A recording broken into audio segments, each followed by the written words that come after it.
Todos, muchísimas gracias por la paciencia. Un traslapo de horas entre las clases que estamos dando.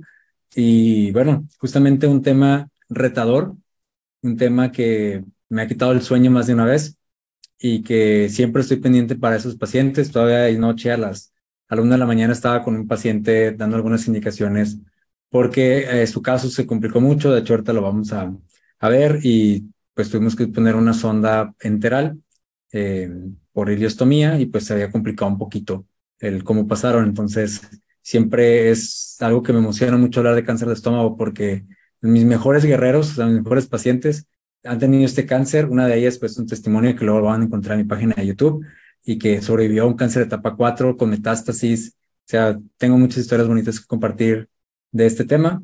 Y todo eso, pues, lo voy a estar anunciando en mis redes sociales, en @nutrición en cáncer, como pueden ver en Facebook e Instagram me encuentran con el mismo nombre. Y ahí voy a estar compartiendo más información sobre este tema. El día de hoy tenemos un índice que nos va a llevar a través de una pequeña introducción sobre este tipo de cáncer, así como ver los factores de riesgo nutricionales que nosotros podemos ayudar al paciente a modificar, una intervención nutricional prequirúrgica y posquirúrgica, y hablar de fitoquímicos, que es un tema bastante novedoso, bastante bonito, porque es como todo lo que la madre tierra nos regresa y nos enseña. Todavía a pesar de tener tantos años en ella, no hemos comprendido justamente lo que nos quiere decir. Y por supuesto, un mensajito para llevar a casa. Cuando hablamos de gastritis y cáncer de estómago pueden ser muy similares, pero diferentes en cuestiones de que la gastritis es esta itis o inflamación que está constantemente causando que el paciente tenga problemas, tenga dolor, tenga muchísimo malestar, pero se controla con una pastillita. Va al médico, que me duele el estómago, tómate esta pastilla y se acabó. No hay estudios de antecedente familiar, no hay evaluación por parte del médico para ver cómo está su nivel de vida, cómo está sus hábitos alimenticios, su nivel de actividad física. No pregunta si hay algún familiar que tenga cáncer en la familia. No manda a hacer endoscopía o estudios de antígenos para ver si hay un cáncer, como un antígeno carcinoembrionario. Entonces pasa como desapercibida porque es que nunca pasa.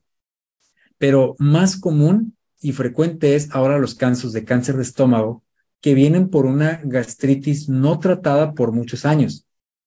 Muchas veces también por infecciones como la Helicobacter pylori o la H. pylori, que ahora la podemos medir ya por medio de anticuerpos con una gotita de sangre.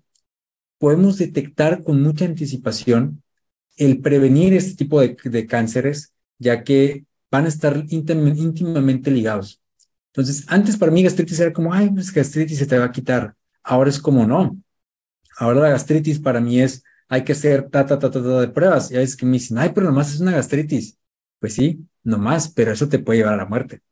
Entonces, el cáncer de estómago realmente es muy, muy agresivo y puede ser un tipo de cáncer que no la contamos si nos pega. Justamente hay viendo y repasando un poquito de la anatomía del estómago, vemos cómo el reflujo gastroesofágico, el cáncer, la gastritis, terminan afectando y alterando mucho la forma en la que el estómago termina teniendo complicaciones. Por ejemplo, aquí vemos el ácido desde un punto de vista en 3D, cómo el ácido puede migrar hasta arriba, o sea, haber una sobrecarga porque no hay un inhibidor de la bomba de protones o un regulador de acidez que evite que el ácido se produzca, y es tanta la cantidad que se va por el esófago quemando parte del esófago y también afectando para causar ahora hasta un cáncer de esófago, que es uno de los principales tipos de cáncer que tiene prevalencia en malnutrición. Pero en cáncer de estómago también lo produce bastante. En cáncer de estómago, el ácido también lo produce bastante por la irritación y la inflamación que se va produciendo con el tiempo. Y por ejemplo, ahora pasando al cáncer gástrico, vamos a ver una disección de cómo se vería y vemos un estómago que si tú hicieras una laparotomía exploratoria lo vieras completamente normal, pero ves por dentro por endoscopía y puedes llegar a ver esta clase de tumores sólidos que lo que hacen es causar una especie de rebote en los alimentos, causando que éste se vaya hacia arriba, o sea, cae y es como un trampolín, ¡poing! ¡Poing! Se regresa, y este también va a hacer que cuando el alimento caiga, va a causar nuevamente irritación por parte del mismo reflujo. Esta irritación evita que muchos nutrientes se absorban y va a causar que el tumor siga creciendo, y por lo tanto cada vez va a ser más la obstrucción que hace el cáncer de estómago, haciendo que el paciente ahora se dé cuenta de que, mijo, como y se me regresa demasiado la comida, o sea, no puedo comer nada. Es ahí cuando van a hacerse la endoscopía o van con el médico, mandan endoscopía y entonces sí, encuentran un cáncer increíblemente grande. Entonces, justamente estos padecimientos son los que me ha llamado la atención, el adentrarme en y encontrar la forma en la que el cáncer, justo me está hablando mi paciente de cáncer de estómago, el de la sonda. Y justamente estos problemas son, pues de hecho el paciente que me está hablando, perdónenme, tiene ese tipo de cáncer de estómago, el cual pues tiene una masa muy grande, hicieron una anatomía exploratoria, no pudieron quitar, es un tumor no operable. En cáncer vamos a tener, de estómago, vamos a tener casos en los que se puede operar, se quita el estómago completamente, una gastrectomía total, se conecta esófago con yeyuno, que es como un bypass gástrico, y pues eso puede ser la solución más ideal, pero hay veces que la operación no es viable por el peso del paciente o no es viable por el tipo de cáncer que tiene y las metástasis. Y así hay una bola de complicaciones que hacen que sea más contundente que la evaluación del estado nutricional apoye en todo momento, porque, por ejemplo, si este paciente mío, que apenas después de casi un año me hicieron caso de que se pusiera una sonda, este, una ileostomía para alimentación enteral. El paciente está obviamente con una desnutrición severa, y lo que yo quisiera hacer con ese paciente pues es ayudarlo a que recupere peso para que sea o candidato a operación a una gastrectomía total. Entonces, fíjense cómo puede afectar tanto la nutrición, y a veces todavía me toca ver en los comentarios de grupos de Facebook de que el único que da la dieta es el oncólogo, y eso lo vi en la mañana. Y así, está bien, señora. Sí, usted tiene toda la razón. Usted va a salvar el mundo. Entonces, por eso es tan importante que nos metamos mucho a defender lo defendible, y en este caso es a nuestros pacientes, y a los que todavía no son pacientes, a nuestros familiares, amigos, enseñarles estos factores de riesgo que pueden ser muy considerables para tener un desarrollo de cáncer de estómago. Y hay tanta evidencia tan bonita en Latinoamérica sobre este tema, que ya hicieron artículos dedicados en una de las mejores revistas que me encanta, que es Cancer Epidemiology. Publicaron un artículo sobre los factores de riesgo precancerosos y lesiones para el cáncer gástrico en Latinoamérica. Ahí incluyeron algunos países de Paraguay, Colombia, Perú, Brasil, México, etcétera. Y los principales resultados que encontraron fueron que hay un antecedente genético que es para el gen IL1RN2. Este tipo de gen ya lo podemos pedir en ciertos laboratorios que nos los midan si algún familiar de nosotros tuvo un cáncer de mama, de colon, de páncreas, de esófago. O sea, hay una gran variedad de cánceres asociados a este gen. Es importante que ustedes se lo midan cuando sepan que tienen algunos familiares con ese antecedente. Caso de un servidor, mi abuela materna fallece de cáncer de páncreas, y mi tía materna, hermana de mi mamá, fallece de cáncer de mama, metástasis a hueso. Entonces, ¿tengo yo un riesgo de generar un cáncer de colon o un cáncer de estómago? Por supuesto que sí, porque hay genes familiares, hay genes como este tipo, familiares, que están ligados entre esos tipos de cáncer. Entonces, lo que yo haré, ya de hecho ya lo debería hacer porque ya tengo 30 años, voy a hacer a mis 30 es medirme justamente el gen para saber si tengo algún riesgo, si está activado o no. Hay algunos estudios genéticos que lo hacen, y no todos los laboratorios, algunos que son complicados de llegar a ellos, pero siempre a nivel internacional va a haber la posibilidad, porque todos con una muestra de sangre, y ya hay envíos de muestras de sangre internacional. Luego, el seropositivo a Helicobacter pylori, como les decía ahorita, es otro factor de riesgo. En Latinoamérica no nos hagamos de la vista gorda. Tenemos tanta comida en la calle, bien buena, que justamente es donde se encuentra el Helicobacter pylori. Ya sabemos que es un asco porque es significado de que una persona no se lavó las manos después de ir al baño a defecar y pues esas heces fecales se quedan en parte en la comida, causando esta infección en nosotros porque no podemos metabolizar parte de esas bacterias que se encuentran en las heces de otro individuo humano y por eso nos da la infección, o el seropositivo al Helicobacter pylori. Y este es una bacteria bien complicada, por eso es donde entra siempre el antígeno para personas que comen mucho en la calle. Porque muchas veces, por ejemplo, mi hermano comía mucho en la calle, le hicieron una endoscopía, le tomaron biopsia, negativo al Helicobacter pylori. Le dije, ¿sabes qué? Te vamos a mandar a hacer un antígeno. Se lo hizo y salió positivo. Es ahí cuando me di cuenta de que no, me dice, no manches, y eso que, no, pues ya el doctor le dio tratamiento de varios medicamentos previo a operarse una hernia tal, pero ya estaban de que para meterle cuchillo, por decirlo así, o sea, de que a 4 días de su cirugía le dije, ¿sabes qué? Hazte una de estas, eh, una de estos estudios, porque si no, si te operan y tienes el Helicobacter, vas a contaminar todo y te vas a morir de una sepsis. Entonces lo hice y me dice, cabrón, me salvaste la vida. Yo, pues es que veo esto tanto, muchachos. La ligadura o el link o la relación entre la gente que come en la calle y que tiene Helicobacter pylori es que mientras más te expongas a ello, más riesgo vas a tener de tenerlo.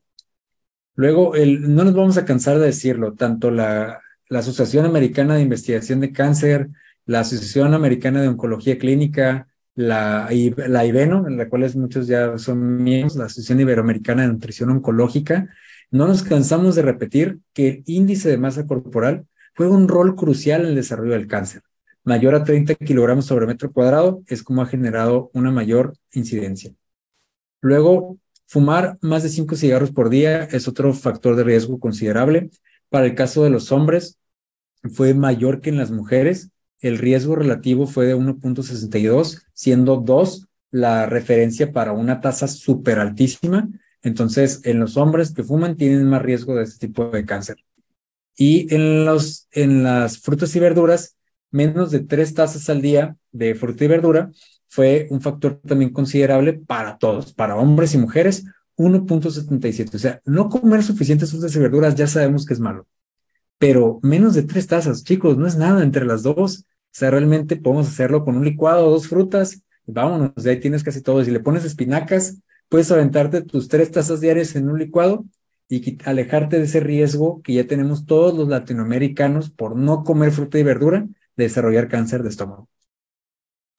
En las bebidas alcohólicas, ahí por buena suerte, más o menos, no hay tanto riesgo, o sea, 1.45, digo, sí es, y es bastante alto, pero no es tanto como el 2. Pero bueno, sí es un factor de riesgo más. Tomar más de 4 bebidas por día de alcohol es un factor de riesgo. Si me dices, oye, es que yo no tomo más que el fin de semana, bueno, también es un factor de riesgo. Si te echas 12 chelas el viernes y 12 chelas el sábado, pues tu riesgo también se incrementa por otras cuestiones. Pero siempre el alcohol en exceso va a ser un riesgo. Por eso se recomienda menos de esta cantidad y tomar vino tinto, que es rico en resveratrol, polifenoles, para evitar en su parte este riesgo asociado al alcohol. Otro factor de riesgo que también es muy considerable es más bien, más que la carne, es la forma en la que cocinamos la carne. Hay que recordar que la ingesta de carne es un factor que depende de varias cosas. O sea, depende de cómo la cocinas y de con cuánta frecuencia te expones a ella y cantidad. O sea, sí son varias cosas que hay que considerar de la carne. Es decir, si tú comes 2 veces por semana, no hay problema.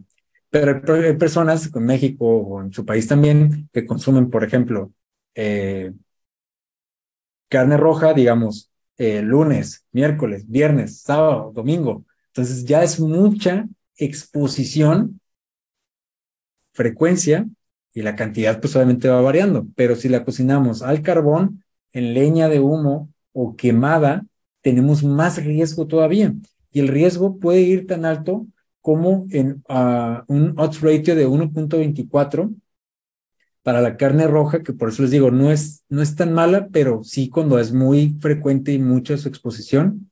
En carne procesada 1.23, bastante alto también. Y lo que no se recomienda es el consumo diario. O sea, esto sí te mata porque te mata. O sea, fíjense, el riesgo más alto que encontramos, más que fumar carne roja diaria en 150 gramos, tiene un riesgo de 1.85. Claro, hay gente que come un steak de 200 gramos y ya se echó su carne de la semana, por decirlo así. Entonces, ya te echaste un riesgo y esto es diario. Entonces, es un problema que va a afectar mucho. Tenemos que ser muy capaces así de crear movimientos como el de lunes sin carne, que van alejando a las personas de la carne y que van acercándolos a las lentejas, a la soya, a los frijoles, a los alimentos de origen vegetal. Hablando ya de la intervención nutricional, tenemos factores muy interesantes porque previo a la cirugía vamos a tener una pérdida de peso muy considerable, ya que el paciente normalmente llega a detectar este tipo de cáncer debido a que tiene una pérdida de peso mayor al 10% normalmente. Ya llegan con un estado de malnutrición un poquito severo y por eso es tan crucial que antes de una cirugía de cáncer de estómago tratemos de dar una buena cantidad de nutrientes a través de fórmulas enterales, a través de proteínas modulares o proteínas en polvo, a través de multivitamínicos, tanto en pastillas como en gomitas, como líquidos intravenosos. O sea, aquí es preparar muy bien al paciente para su intervención quirúrgica. El paciente también va a tener una capacidad gástrica reducida, por eso es importante dar las proteínas modulares, dar fórmulas enterales, fórmulas poliméricas que permiten que el paciente recupere nutrientes con poco volumen. Eso va a ayudar bastante antes de una cirugía. Cuando tenemos una cirugía podemos tener dos tipos principalmente, una gastrectomía parcial, una gastrectomía total o no operable, ¿no? O sea, non-resectable gastric cancer, o sea, no operable para nada. En la parcial puede ser una parte del estómago tipo como una manga gástrica. Tanto en la parcial como en la total hay procedimientos a seguir iguales que en una manga gástrica y en un bypass gástrico. O sea, recomendaciones como no tomar líquidos con sólidos, se sigue una dieta de 4 semanas en fase, o sea, fase líquidos, líquidos claros, líquidos completos, luego ya introducimos líquidos sólidos blandos y ya terminamos en sólidos completos. Todo ese proceso es en las dos, tanto en la parcial como en la total. El problema va a ser cuando nosotros tenemos un cáncer no operable y tienes que ser muy creativo, muy inteligente y como vieron ahorita en mis modelos en 3D, estudiar mucho el caso en todas sus dimensiones para que tú te des cuenta contra qué te estás enfrentando. ¿Cómo puedes ayudar a tu paciente y ver cómo está? Siempre es importante pedir endoscopías para que tú veas en qué posición está el cáncer y saber cuáles son los mejores alimentos a darle dentro de su alimentación o los suplementos nutricionales orales. Cuando tenemos una quimioterapia neoadyuvante, esta puede ser muchas veces, lo neo viene de previo a la cirugía. Entonces, puede haber un procedimiento de quimioterapia neoadyuvante para reducir el tamaño del tumor. Recordemos que arrancar un tumor de raíz es como que arrancar el árbol completo y se quedan todas las raíces abajo, haciendo que el cáncer migre rápidamente buscando crecer en algún otro órgano, se va por medio de los vasos sanguíneos y puede causar otro cáncer. Por eso la quimio neoadyuvante hace que se corte todo desde abajo de raíz, ayudando a que el cáncer no vaya a migrar y ya llegue el cirujano y ahora sí opera y saque a gusto. En este caso, la nutrición es muy importante y ahorita estoy preparando un paper académico con algunos colegas. Saludos al maestro Arturo Castro y a otros colegas de la Escuela Iberoamericana, la maestra Jenny, con las que estamos trabajando en una publicación sobre la quimioterapia y la nutrición. O sea, cuál es el mejor tratamiento nutricional para procesos de quimioterapia. Porque yo tengo unas ideas, otros tienen otras ideas, todos los oncólogos me preguntan cuál es la mejor idea. Entonces, este paper creo que va a dar posición a Latinoamérica de cómo tenemos que hacerlo, porque todos los síntomas asociados son asociados a nutrición. Disgüesia, alteración en el gusto del alimento, anosmia, alteración en el olfato. Ya desde ahí haces que el paciente no quiera comer nada. Oye, estás la puerta cerrada y están cocinando y aún así huele el paciente que están haciendo algo. Y como está muy sensible, ya el paciente ya no quiere comer eso. Entonces, bien crucial la forma en la que se preparan los alimentos y todo, y es ahí donde están los tips de parte de nutrición para que el paciente sobrelleve mejor la condición. Luego, la anosmia, que no puede oler nada, pues a veces quieren echarle más chile o más sal a la comida para que sepa, o más limón, causándose pues más daño en su estómago o en la hipertensión. Por eso es importante valorar la forma de dar estos alimentos y qué nutrientes hacen falta para que esos nutrientes se repongan en fórmulas o suplementos y pueda recuperarse más rápido. Hay que recordar que la célula en su proceso y sus fases desde la G0 hasta la mitosis y meiosis tiene un ciclo. Entonces, si damos los nutrientes adecuados, vamos a ayudar a que el ciclo sea de manera natural más rápida y por lo tanto que la anosmia desaparezca. Pero como tal, no hay un medicamento o un suplemento que cure completamente la anosmia, y lo dejo en claro, pero sí puedes acelerar el proceso de recuperación.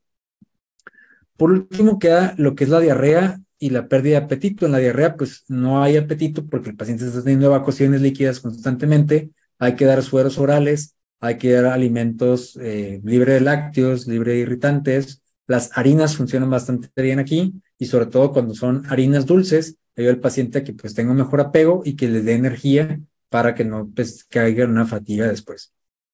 La pérdida de apetito, por otra parte, aquí podemos usar tanto medicamentos como suplementos para contrarrestarla, sobre todo, y en alimentos hay que dar alimentos que le gusten al paciente. O sea, si tú le restringes todo, pues obviamente el paciente no va a querer lo que viene en el menú. O sea, pregúntale al paciente, señor, ¿qué le gusta comer? No, pues me gustan los calditos, caldito de pollo. Bueno, ¿cómo hace un caldito de pollo?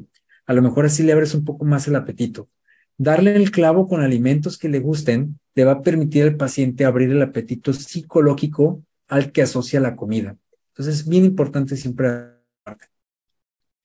En la quimio adyuvante, que es después de la quimioterapia, que sí o sí casi siempre va, o sea, desde pueden ser 3 ciclos, lo más corto, hasta 20 que me ha tocado, hay una pérdida de peso que ya muy pronunciada por la cirugía que se viene, una pérdida de apetito porque el paciente no quiere comer, no tiene apetito, no tiene capacidad estomacal para hacerlo. Hay un aumento en la capacidad gástrica en el sentido de que comparado con cómo estaba, pero esta capacidad es limitante en el sentido de la dieta de transición. Entonces tienes que ser muy leve la forma en la que vas escalonando su tratamiento y puede haber distensión abdominal porque si come de más, porque ahora sí se emociona y combina líquidos con sólidos, ¡pum!, se hincha y dice ya no quiero comer nada, todo me hincha. Entonces hay que ser muy claves en la forma en la que damos alimento. La alopecia, que es cuando se cae el cabello, aquí hay varios suplementos como biotina con zinc, que mejora la función capilar. Yo de hecho la he tomado y funciona bastante bien. Aquí para las entraditas que ya no salen por la edad, la biotina me ha ayudado a que no se note tanto y es muy padre verlo en mis pacientes que reciben quimioterapia, que esta les ayuda a pesar de estar en quimio a que el cabello vuelva a crecer.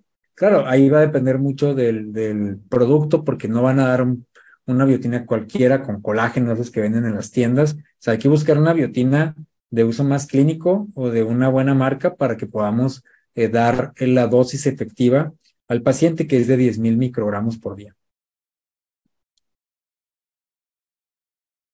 Hay una situación que puede ocurrir de manera preoperatoria, que es muy complicada, que es la estenosis pilórica. Esta la menciono porque es crucial dentro de la nutrición y me toca mucho de manera hospitalaria que esto pase. Y esta estenosis pilórica es cuando hay como estenosis, quiere decir que se cierra, se cierra el píloro y por lo tanto ahí abajo, como podemos observar, pues ya no pasa el alimento por ahí, causando que se regrese todo y causando vómito y reflujo. Aquí la indicación es que la nutrición enteral, que es la que más se recomienda, si fuera una sonda como una forma orogástrica o nasogástrica, debe ir pasando la estenosis vía fluoroscopía o endoscopía. Casi siempre las endoscopías no pasan por ahí, por eso es por fluoroscopía, que es muchísimo más complicado, pero de todas maneras sí es recomendable hacerlo porque de otra manera el paciente no va a poder comer nada. Y esta es solo una para que vean de las muchas complicaciones que no puse que pasan en cáncer gástrico. Por eso es uno de nuestros cánceres más retadores donde la nutrición hace un rol 100% clave en el desenlace de la enfermedad. Cáncer de páncreas no diría lo mismo, a pesar de que tuve experiencia con él por mi abuela y con muchos casos que he tenido, porque el desenlace, un 80% es la muerte. Entonces, es poco lo que pudieras realmente haber sido por tu culpa o no, o sea, por tu beneficio, tu intervención o no. Pero en cáncer de estómago, eres 100% un key player o un pieza clave en el desenlace de esta enfermedad, lo que hace que seamos como el MVP también del equipo. Antes de hablar de suplementos, voy a dejar una declaratoria de conflicto de interés. Yo, Ricardo Terminel, dueño de la empresa Nutrición Cáncer, no tengo convenio ni recibo pago de honorarios por ninguna empresa de suplementos, ni empresa multinivel, ni empresa fuera de las asociaciones de educación como GENUP, GENSLAB o Fresenius Cavi Academia y las universidades de Guadalajara y Aguascalientes, con las cuales colaboro de manera como ponente y como docente únicamente. No me pagan por promocionar ningún tipo de suplementos, nada, a pesar de que no estén a lo mejor en su país, pero claro, porque ya me ha pasado últimamente experiencias con eso. En suplementos, yo solamente voy a compartir lo que en mi experiencia me ha funcionado.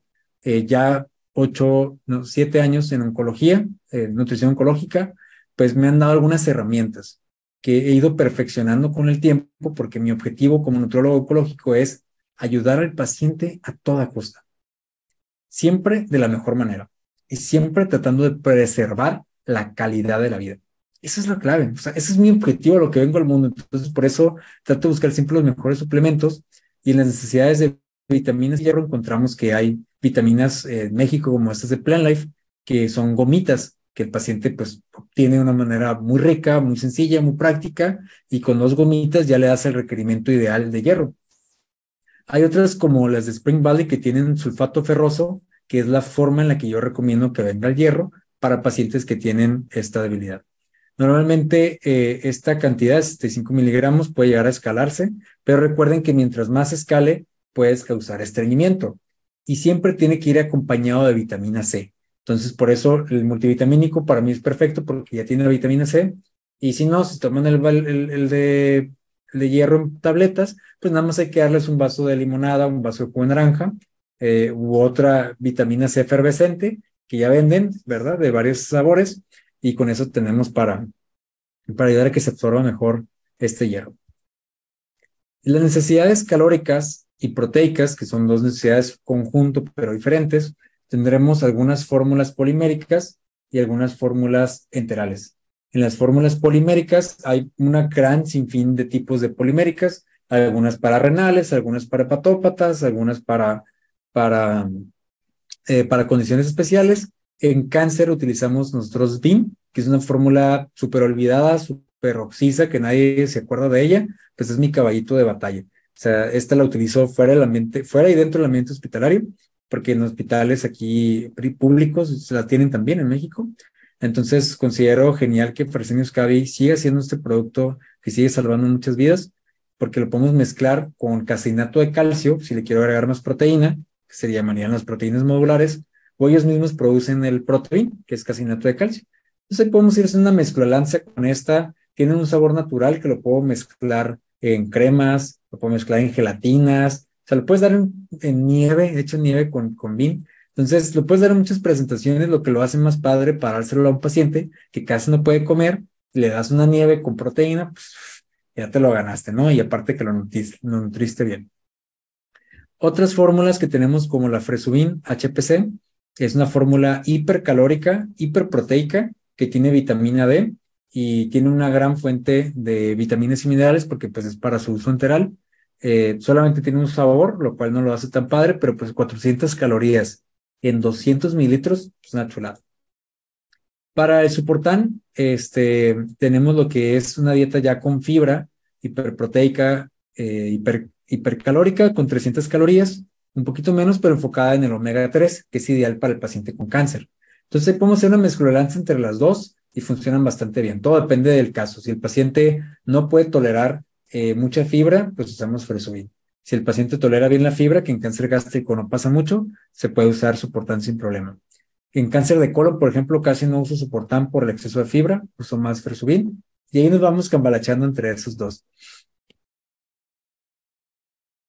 Bueno, hay muchos estudios sobre el uso de estos suplementos, no es algo que yo me haya inventado. Vemos desde el 2011, fíjense, 1997. O sea, por si alguien dice, no, pues el profe a lo mejor porque le gustan mucho los suplementos o si le pagan o algo. Leves, desde el 97. Yo tenía 5 años, chiquito, tenía 5 años cuando ya había estudios como el de Keeley et al, que pacientes que iban a pasar por una cirugía mayor del tracto gastrointestinal, una resección del 60%, ya usaban suplementos nutricionales orales con 300 calorías y 10 gramos de proteína.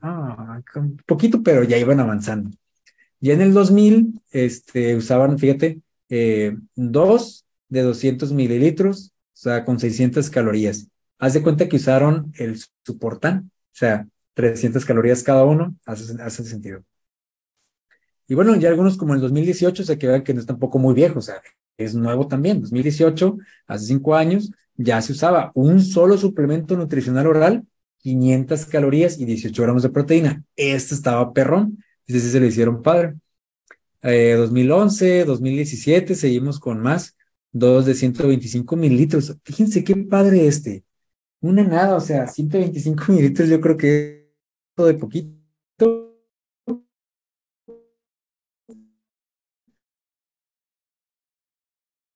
Ya tenían 600 calorías la cirugía.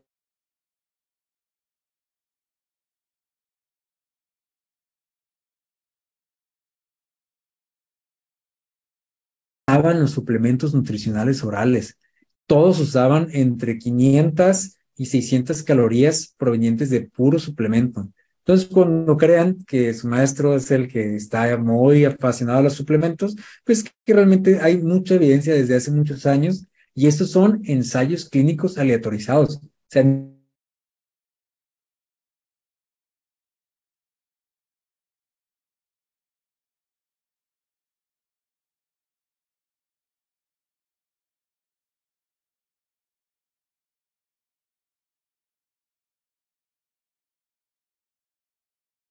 sí, las preferencias de estos suplementos siempre van a depender de el sabor, y eso es algo que viene en este artículo.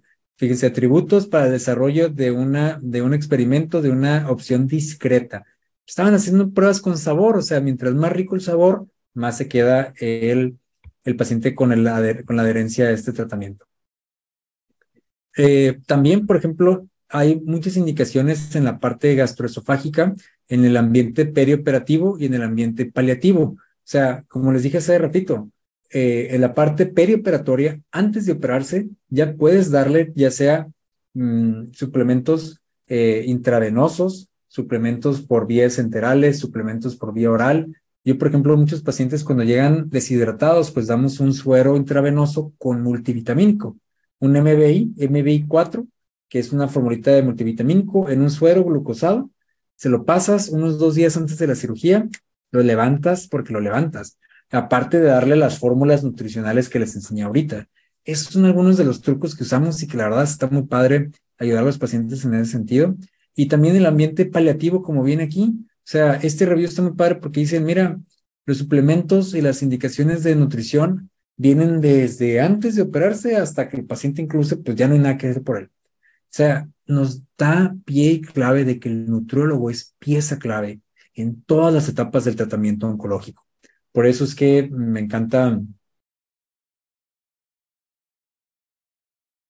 por eso es que me encanta mi trabajo y lo que hago, porque pues es descubrir siempre cosas nuevas que puedes hacer por tu paciente. Y bueno, hablando del tema de fitoquímicos, que ya para cerrar el tema, pues es que hay muchos fitoquímicos y de veras voy a proponerle al maestro perdón, que hagamos una presentación de puros fitoquímicos o los fitoquímicos más relevantes en varios tipos de cáncer, porque está padrísimo este tema. Yo los utilizo y hago un cálculo especial para tanto la prevención como el tratamiento del cáncer. Ya podemos calcular cuáles son los mejores fitoquímicos, cuál es el modo de prevención, cuál es el modo de tratamiento para el cáncer gástrico, con todos sus efectos y sus mecanismos.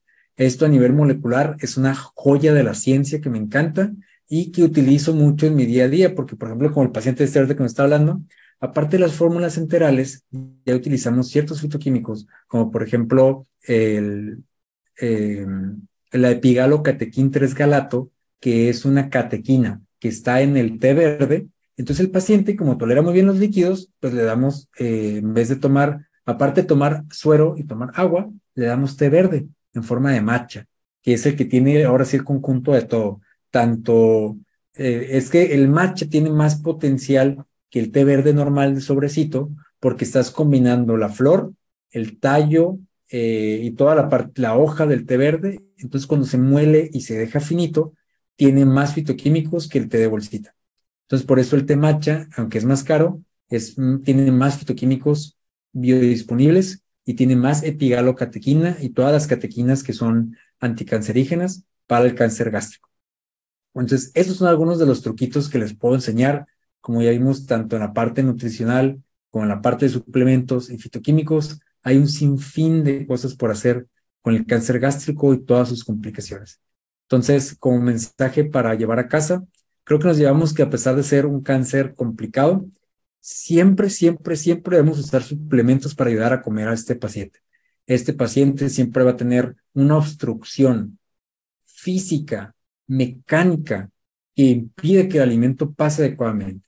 Entonces le va a causar mucho malestar o vas a tener que dar muchas porciones pequeñas para que pueda comer normal. Entonces puedes complementar un poquito de huevo, un poquito de fórmula en 200 mililitros, un poquito de pescado, otra fórmula, un poquito de quesadilla si quiere, o de, ¿cómo le llaman en Colombia? Una arepa si quiere, pero luego otro poquito de fórmula. Te lo tienes que cambalachar de esa manera para que mejores la adherencia psicológica que tienen por el tratamiento. Entonces, abrimos la ronda de preguntas y respuestas. Como siempre, Genú y a todos, muchas gracias por sintonizar esta conferencia de cáncer gástrico, tratamiento nutricional.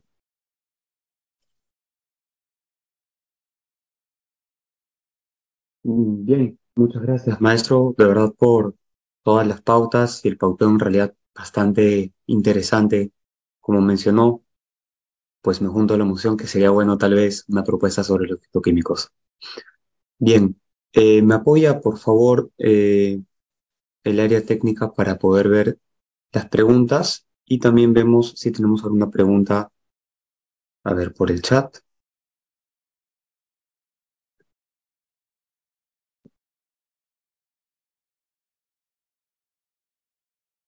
Bien, tenemos por acá un comentario y una pregunta de un colega que nos dice, ¿el té de matcha sirve como preventivo para cualquier tipo de cáncer o solo en el caso del cáncer gástrico? Muy buena pregunta. De hecho, funciona con casi todos los tipos de cáncer, pero principalmente el cáncer de mama y todos los cánceres del tracto gastrointestinal, faringe, laringe, esófago, estómago, intestinos delgados, colon y recto. Bien, gracias maestro. Eh, a ver, nos preguntan, ¿la curcumina y el té de orégano podrían ser coadyuvantes en el tratamiento de cáncer de estómago? La verdad es que casi no, porque la forma en la que se absorben mejor es a través de algo que llamamos micelas o nanopartículas. Y estas, la verdad, es que son, todavía están en estudio o investigación y por eso es que no son tan viables. Hay muchos estudios que evidencian que sí. De hecho, hasta hay unos líquidos que venden que dicen que son cúrcuma con nanotecnología y no sé qué. Me ha tocado pacientes que los usan. Les digo, mira, la nanotecnología, para empezar, no viene líquida. O sea, no la vamos a poder ver. Entonces, creo que hace falta mucha investigación para determinarla. La curcumina, el problema, a pesar de ser muy buen antiinflamatorio, es también una molécula que es irritante para el cáncer gástrico. Entonces, por eso es que yo no la recomendaría. Salvo que ya diseñaran una micela que transporta y protege, que vaya directamente hasta el intestino delgado, la degrade, se vaya por vía, por la vena, hacia la vena porta íntegra al sistema sanguíneo, ahí sí estaría fregón. Pero hasta entonces, la verdad es que veo muy complejo que pueda ayudarnos. Bien, maestro, gracias. A ver, me parece que teníamos otra pregunta por acá.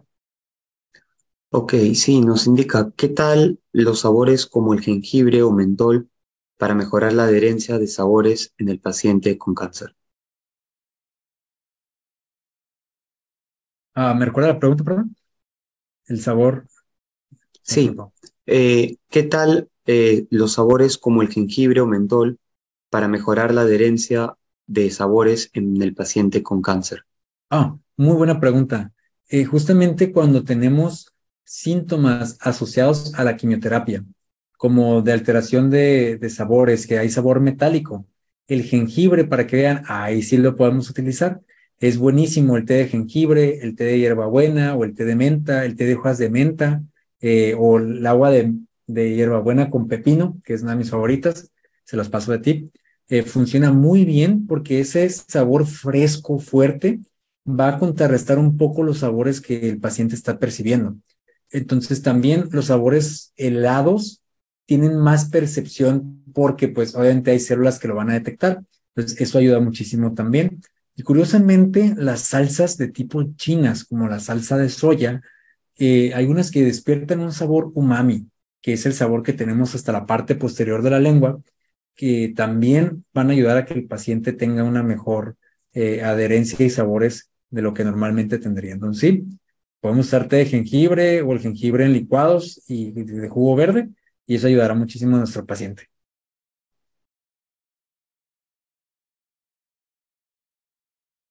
Perdón. Bien, maestro, muchas gracias por resolvernos la duda.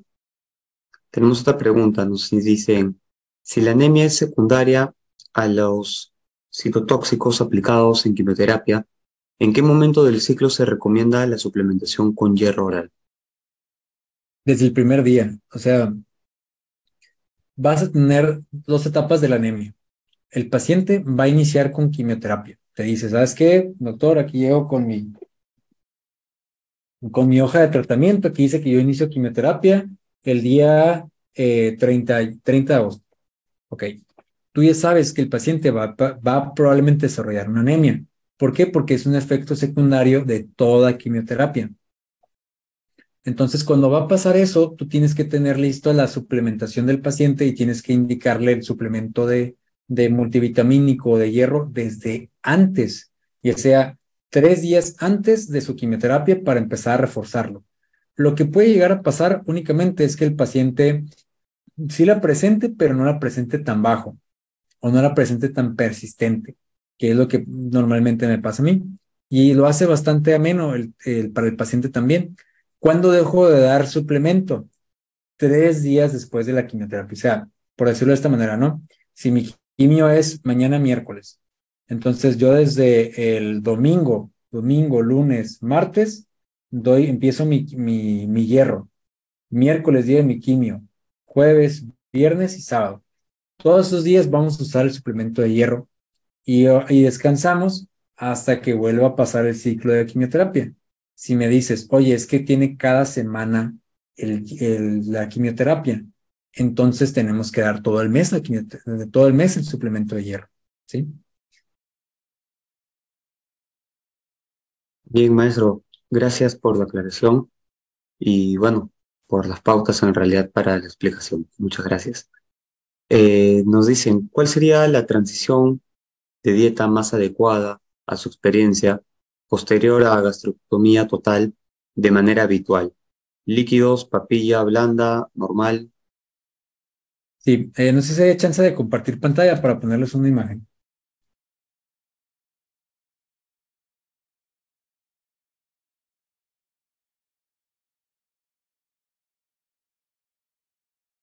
Ok, un momentito.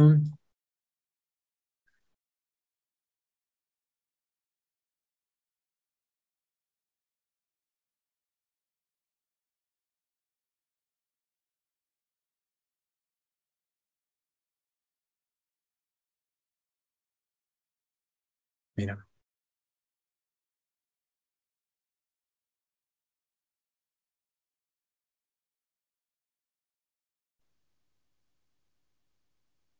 Por ejemplo, más así rapidito, ¿no? Poniendo un ejemplo de eso.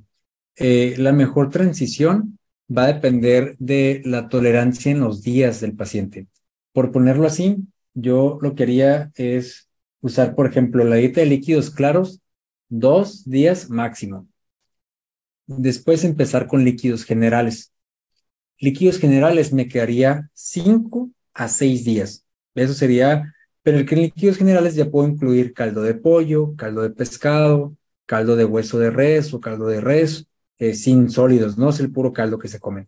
Aparte de los líquidos dulces, ¿no? Como jugos, como suero, como a lo mejor algún licuado de fruta sin fibra o colado. Esos van a ayudar bastante también. Luego pasaríamos, o sea, no, ya tiene 7 días, 2 de líquidos claros, 5 de líquidos generales.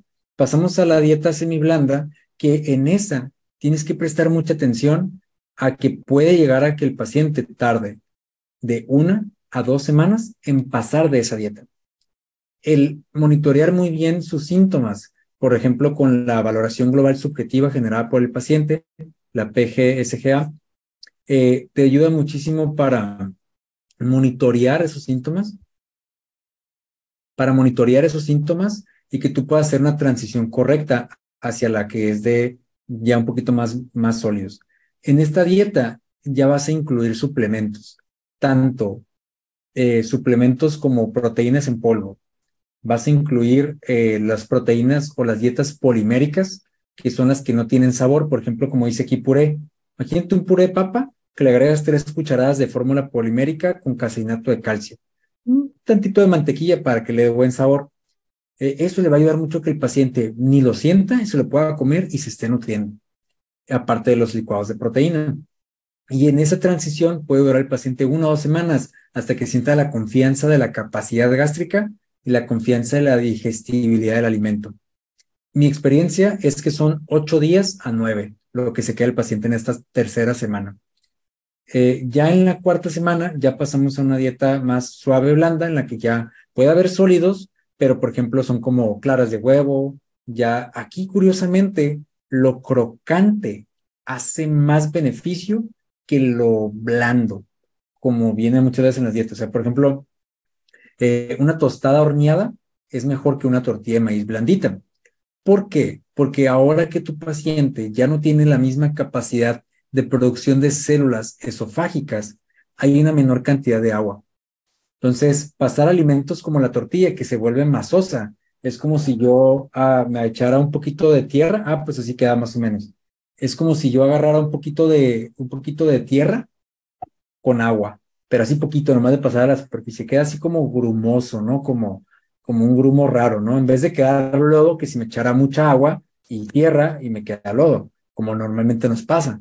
Pero cuando estos pacientes tienen ese problema, le pasa así. Entonces agarra eso y queda como grumosito, entonces no lo pasa. Pero el crocante, como ya le quitaron el agua, ya no tiene humedad, entonces pasa con facilidad. Es bien chistoso, pero es algo que me ha tocado mucho. Entonces ahí, por ejemplo, en esta cuarta semana ya daríamos, por ejemplo, una dieta así. Verás, te voy a abrir uno de mi portafolio, lo repito, para que lo veas cómo se ve. Entonces, queda bastante padre y la verdad es que es un tema, otra vez, digo, muchos temas que podría hablarles, ¿no? Pero lo cierto es que vamos bien en tiempo, creo. Y hay un sinfín de estrategias para ese tipo de dietas. La verdad es que pues, apenas con la experiencia aprendes, porque no todos nos prepararon para eso. Incluso yo trabajé pues en ese ambiente de bariatría y pues con muchos casos de cáncer y apenas así aprendí adecuadamente a manejarlos después de 2 años. O sea, estamos hablando que fue un ratote, ¿no? Estando en ese ambiente. Mira, aquí te lo comparto. Mira, aquí les pongo un ejemplo práctico de cómo se ve la dieta que yo les doy. Ahí, por ejemplo, yo pongo 7 días, pero normalmente estos primeros 3 son líquidos claros y estos 4 son de líquidos generales. En la semana 2 pasaríamos a ver algo como, ahí está, mira, licuado de proteína, ahí está el puré con la dieta polimérica, suero, sopas, de vegetales, de zanahoria, empezar a incluir nutrientes para la recuperación de la cicatrización. Cerelac, que son los polvos como para bebé, son geniales. Miren, aquí hay una imagen de uno. Son como estos, que son cereales fortificados, ¿no? Los mezclas con un poco de leche de almendra, leche de soya, quedan bastante rico para el paciente y con muchos nutrientes de aporte. Y así hay algunas cremas que vemos por ahí. Hay muchos purés que utilizamos que les puedes agregar las proteínas naturales como estas. Fíjate como aquí, por ejemplo, incluimos de diferentes marcas para que pues, compren el sabor que quieran, tanto de Gerber, Parents' Choice, etcétera. Tanto dulces, fíjate, como salados, todavía, ¿no? Por si alguien dice, ya, todo es dulce, todo es dulce. Bueno, hay una opción salada también para ayudar a este paciente. Y por último, déjame te muestro lo crocante para que veas que es verdad. Aquí está, mira. Claras con pan tostado, huevo cocido con salmas, que son unas galletas de maíz tostado. Son las que damos para ayudar a que el paciente pase cosas crocantes. Curioso lo que se creía antes de que, pues, por la cicatrización y que no sé qué, que pues, cortante, mentiras. Todo eso que nos enseñaron está falso. Hay que darles cosas crocantes a los operados de gastrectomía parcial, total, manga gástrica, bypass gástrico, que son básicamente lo mismo. Y eso es lo que les va a ayudar bastante.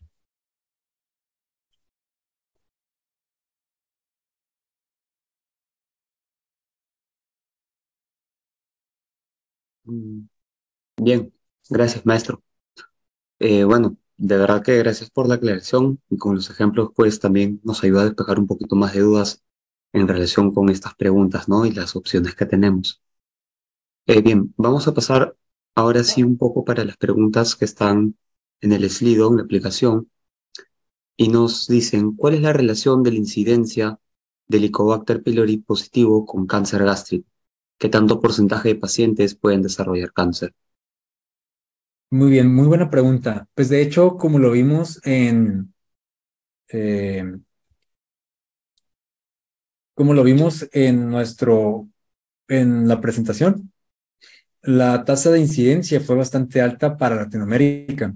Estamos hablando que hubo una incidencia más o menos como de un 15% de pacientes que tenían HP positivo llegaron a desarrollar cáncer gástrico.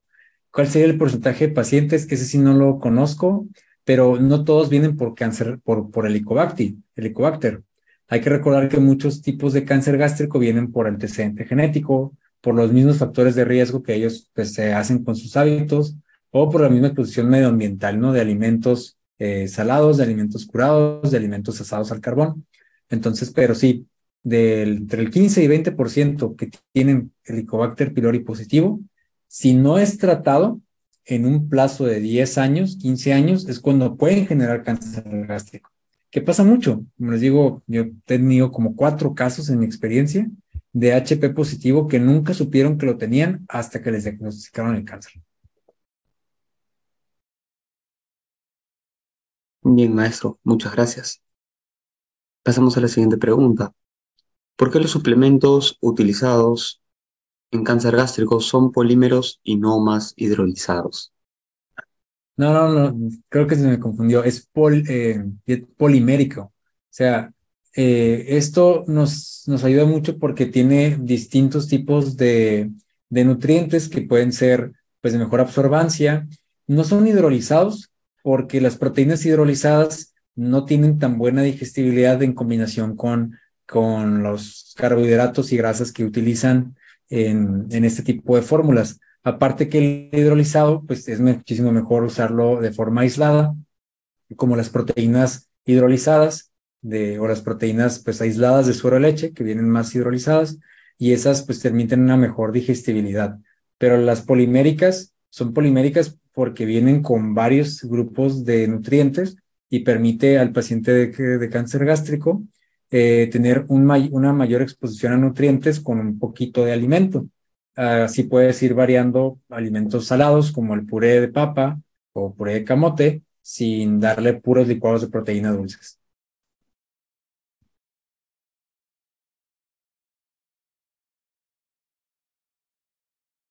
Perdón. Bien, maestro, muchas gracias. Eh, Tenemos otra pregunta más. En cuanto a las proteínas, ¿hasta cuántos gramos por kilogramo de peso se debe brindar?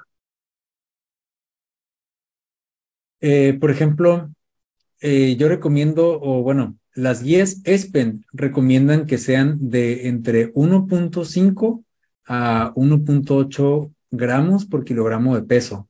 Pero cuando el paciente, si hablamos, es que es la pregunta, debe depender de en qué etapa esté. Si está en la etapa de transición, hay que iniciar con 1 gramo de proteína. O sea, si es el día, o sea, la semana 2, como les enseñé ahorita. Pero si es preoperatorio, yo doy hasta 1.5 gramos. Si es no operable y tiene una masa tumoral, conservo los 1.5 a 1.8.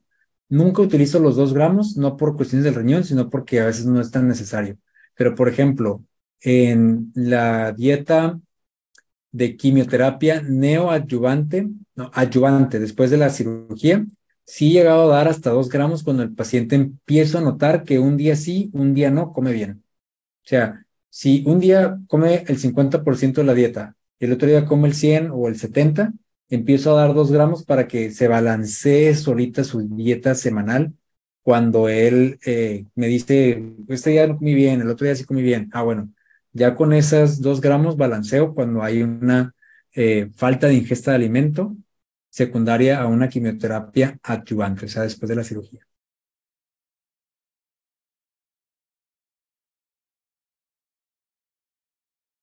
Bien, gracias, maestro. Nos indican por acá, ahí está. Durante la transición de la dieta, siendo estos pacientes con desnutrición o muy alto riesgo de desnutrición, ¿desde qué momento sería óptimo iniciar nutrición parenteral total? Muy buena pregunta. Justo si hay algún alumno que viene del diplomado que estamos dando de nutrición parenteral, esta es una de las cosas que estamos abordando ahorita. Por ejemplo, la parenteral va a servir mucho en el ambiente perioperatorio. Cuando vas a utilizar por forma periférica, eh, un día o dos, ya puedes dar la dieta periférica parenteral con el 80% de calorías para poder ayudarlo a que llegue a la cirugía, salga de ella. Y de hecho, la nutrición parenteral, casi siempre, dependiendo del IMC, se recomienda empezarla. Por ejemplo, si mi IMC del paciente está entre 20, o puede ser menos, ¿no? Pero normalmente no lo superan si tienen menos. Pero si es de 20 hasta un 26, 27, inicio nutrición parenteral desde el día 1 que sale de la cirugía.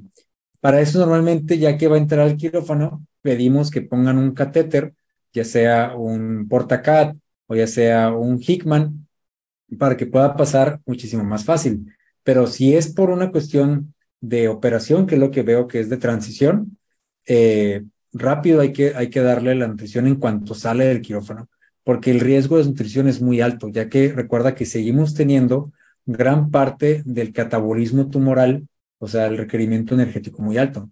Entonces, la dieta esa de transición, pues va a tardarle 2, 3 semanas en llegar al nivel óptimo de calorías.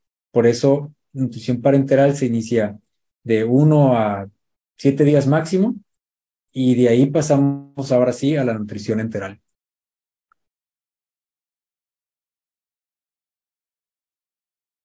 Bien, bien, maestro, gracias. Tenemos una última pregunta en el slido que nos dice, en los pacientes con tumor submucoso, ¿cuál debe ser el abordaje nutricional?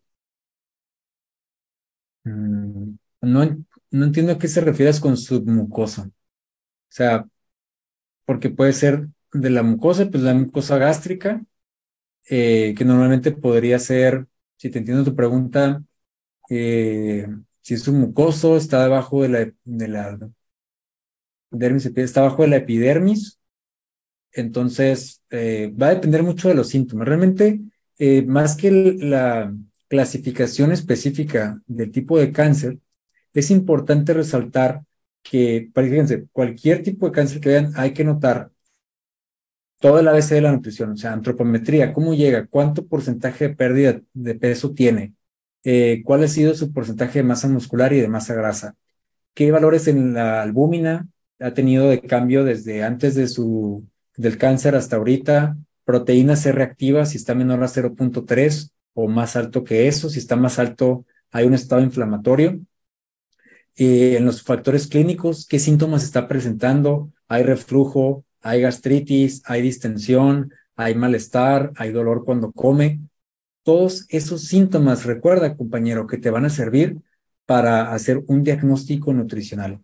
Y con esto tú poder definir cuál es el plan de nutrición que vas a dar. Normalmente en un tumor submucoso hay algo de irritación, entonces hay que dar pequeñas cantidades de alimento sin mucho condimento para que el paciente pueda comer mejor. Nota, sin condimento no es sin sabor. Luego mucha gente le quita el sabor y es como, no, o sea, procura utilizar condimentos como condimento vegetal o un poquito de sal, no usar la pimienta, usar más las hierbas como albahaca o perejil o epazote, que van a servir para dar algo de nutrición anticáncer también por los fitoquímicos y también sabor. Entonces, esos serían mis consejos.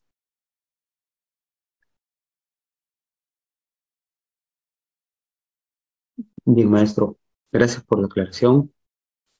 Pasamos ahora a lo que serían las preguntas restantes por el chat, ya para seguir avanzando. Nos dicen, ¿recomienda el uso de probióticos y glutamina en pacientes con cáncer gástrico posterior a su cirugía o no recomienda por la permeabilidad que pudiera tener la barrera intestinal? Sí, de hecho es muy bueno lo que podemos utilizar. La glutamina funciona bastante bien. Hay muchos estudios múltiples eh, que retratan el cómo eh, mejora lo que es la mejora de la respuesta inmune, probióticos, mejora lo que es la permeabilidad intestinal. Entonces, sí, correcto, la glutamina es un súper suplemento que hay que utilizar. Hay uno de la empresa de Fresenius que les platicaba ahorita, que se llama Cabigemine Ox, que aparte de glutamina, a mí me gusta porque tiene antioxidantes, tiene vitamina C, tiene vitamina E, vitamina D, tiene betacaroteno, entonces está muy diseñado para el paciente oncológico nuevamente, paciente crítico, paciente quemado, entonces VIH, entonces yo creo que es bastante bueno para utilizar, pero sin duda también los de la empresa Victus, como el Glutapac R, etcétera, son buenísimos también. Entonces, en México y Latinoamérica tenemos varias empresas con buenas glutaminas, así que hay que darle a nuestros pacientes de eso. Bien, maestro, gracias. Tenemos otra pregunta. Nos dicen, después de una quimioterapia, el paciente tiene la sensación de náuseas durante y evita comer cualquier tipo de alimento. ¿Cómo se podría manejar su alimentación en tal caso?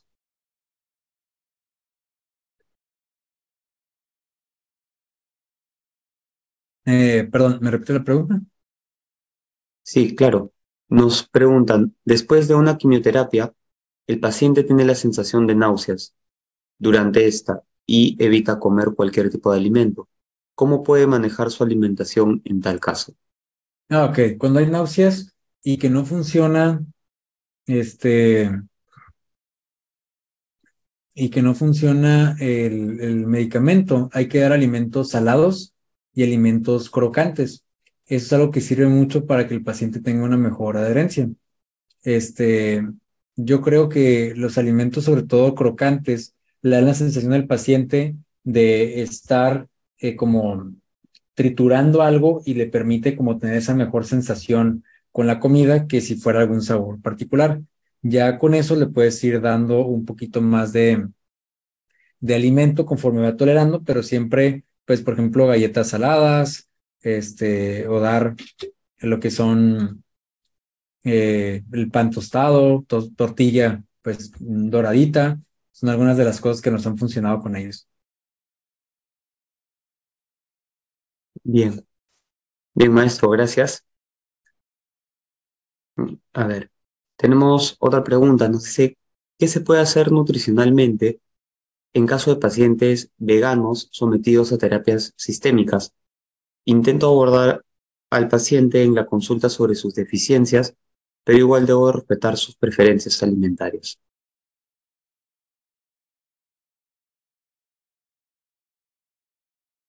Tendríamos que aclarar a qué se refiere con terapias sistémicas. Porque, por ejemplo, si estás hablando que terapia sistémica es quimioterapia y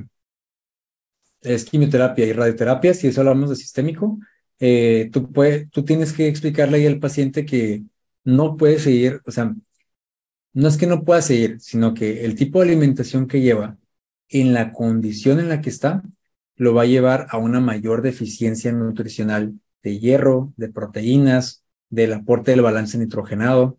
Entonces, la forma en la que yo le hablaría sería como, por ejemplo, imagínate que se llama, bueno, se llama Andrés. Es que, mira, Andrés, el tipo un gran poder conlleva una gran responsabilidad. Tu tipo de cáncer conlleva que tengamos más poderes dentro de tu dieta para ayudarte a que podamos vencerla. ¿Realmente quieres vencer esta enfermedad, Andrés? Bueno, que sí. Ok, bien, Andrés. Entonces, para poder hacerlo, Andrés, necesito que confíes en mí y que me ayudes aceptando estos alimentos nada más por este periodo corto de tiempo en lo que te sacamos adelante. Ya que pase la terapia sistémica, campeón, te aseguro que podemos volver a tu plan vegano sin ningún problema. Es más, ese tipo de dieta es la que más se recomienda en sobrevivientes de cáncer para prolongar su vida hasta todo lo que quieras. Pero ahorita en este pequeño lapso de tiempo, ayúdame comiendo carnes y vas a ver que vamos a salir rápido de todo esto. Bueno, eso es lo que yo haría, campeón, para ayudarlo con el abordaje. Gracias, Genial, Andrés. genial. No, genial, maestro. Muchísimas gracias, de verdad.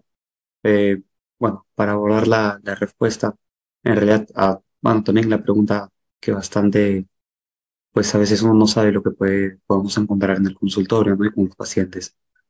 Bien, pasamos a la siguiente pregunta. Nos dicen, doctor, ¿qué complemento nutricional es más utilizado en pacientes con cáncer y si son vegetarianos? ¿O cómo se podría manejar la alimentación si se niega el consumo de proteína de origen animal y no cubre los requerimientos nutricionales? Ahí para eso compartiré pantalla. Está una proteína que se llama Orgain. Hay proteínas ahorita a base de chícharo y de muchos tipos que la verdad es que están padrísimas. Por ejemplo, ¿ahora dónde me quedó mi pantalla? Ahí está. Están proteínas como estas que son Orgain, que son proteínas con multivitamínico y con extractos de vegetales que tienen varios sabores, vienen tanto líquidas como en polvo. Están súper padres porque el paciente vegano le puedes dar esta opción y pues ya empatamos todos con lo de la proteína. Entonces ahí, pues como quien dice, matamos dos pájaros de un tiro. Ok, claro, maestro. Gracias. Eh, Tenemos otra pregunta. Nos dicen, bueno, excelente ponencia, doctor, y preguntan, ¿el caldo de huesos podría estar indicado en cáncer? Y si recomienda probióticos, y si es así, ¿qué cepas podrían ser? Ok. El caldo de hueso no lo recomiendo, no porque sea malo, sino porque pues es innecesario darlo. Realmente para eso tenemos otros alimentos dentro del volumen, sobre todo en cáncer gástrico. El volumen es peleado, es sagrado. No puedes darle cosas que no tengan nutrientes si no estás en una etapa de transición. En la etapa de transición sí le puedes dar caldo de hueso, pero así que digas tú que tenga un poder curativo, no. Para el caso de la otra pregunta, eh, voy a ponerle un probiótico aquí en la pantalla, ese que utilizo con muchos de mis pacientes, que se llama enterogermina. Hay uno que utilizamos que es la Bacillus clausi, que es una de las bacterias que yo recomiendo para este tipo de casos, en el caso de probióticos. Y, ¿cuál es la otra? Hay otra que se llama Lactoforte. Lactoforte. Esta. Hay otra que se llama Lactobacillus fermentum y Lactobacillus del Broechi.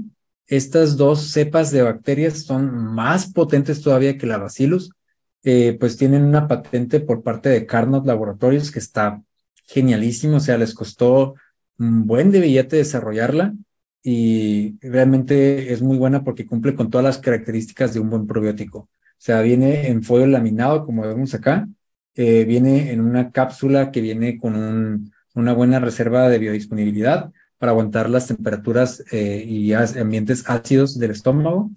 Y pues bueno, ¿qué te puedo decir? Viene también en polvo, así como para en fuego laminado, que es una de las formas de preservar, evitar la contaminación de las bacterias y la muerte de ellas, como muchos que te venden como un frasquito, ¿no? Que abres y ya tienes la cápsula, muerta la bacteria totalmente, te venden pastillas vacías.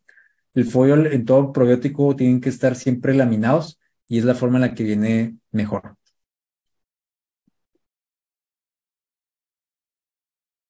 Bien, bien, maestro, gracias por la aclaración.